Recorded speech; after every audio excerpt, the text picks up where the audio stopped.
Hello and welcome to New Smyrna. My name is Justin. I'm the owner of Team 53 and I've partnered with Coach Dave Academy and Impel Motorsports to bring you this week's Learn to Drive video for super late models at New Smyrna, part of iRacing's 2025 Season 2 Week 4 official series.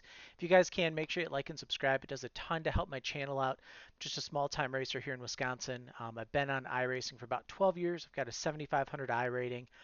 So anything that we can do here on this channel to help get what we're trying to do here out to as many people as possible is greatly appreciated.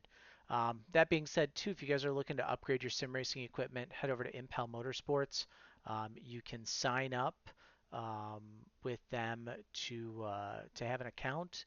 If you're a real racer, they got some great racing products, but sim racers specifically, they've got some cool Moza products. You know, you probably hear a lot about that in some of the Facebook groups lately.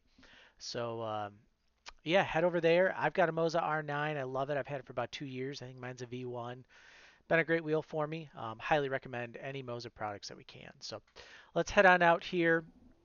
Like, super late models at New Smyrna. Qualifying super important, but these cars have enough horsepower to where you can actually kind of race a little bit. So we'll head on out here. Tire heat, gas brake, left, right.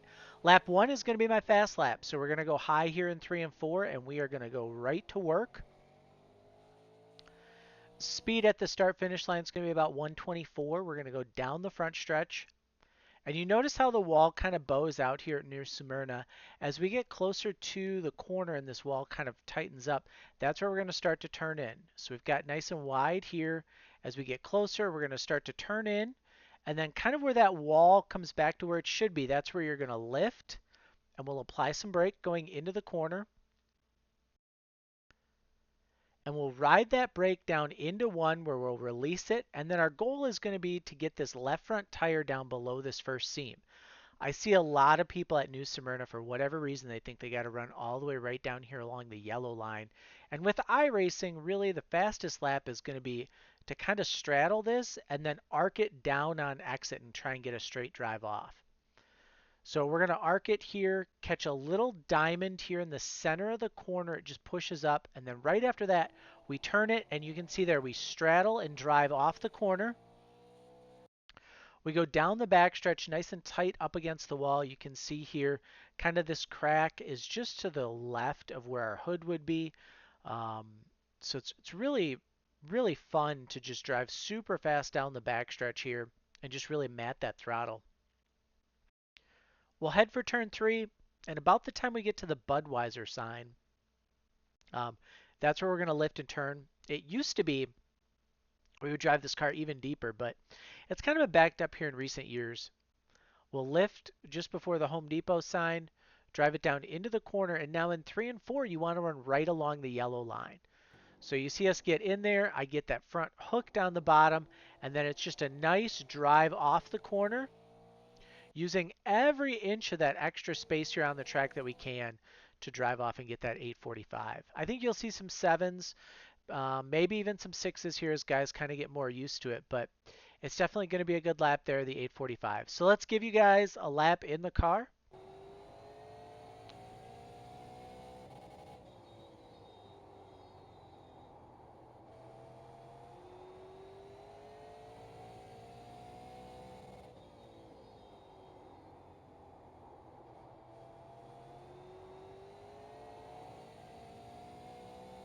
Now you probably heard the car chipping out where it kind of does that little pop, pop, pop going into the corner.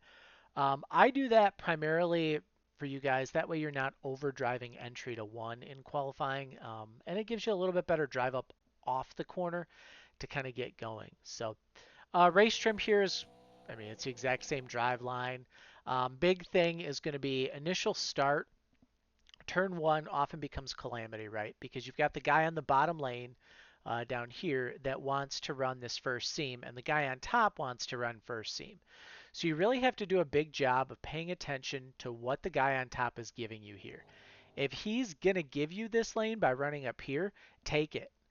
It's going to help you with drive off and it'll help you gain positions. If he tries to crowd you down to the bottom, let him crowd you down to the bottom. Try and get a good run up off a 2.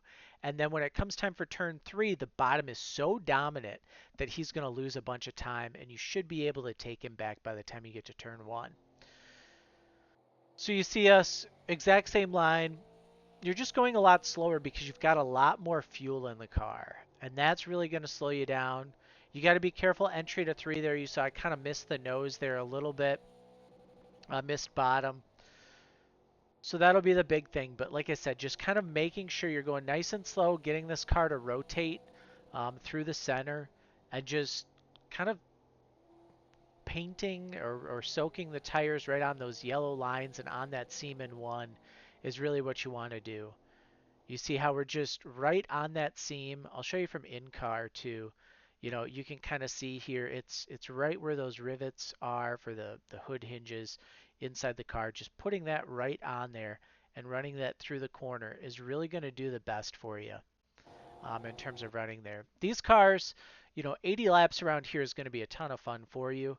And you're not really going to need to tire save or do any of that kind of stuff. You should just be able to run pretty hard nosed and pretty full tilt the entire time. The big thing too to watch out for, and I know I say this a lot, but go into your options, go into controls and set your brake bias. The car is going to start to get tight probably about 10 laps in.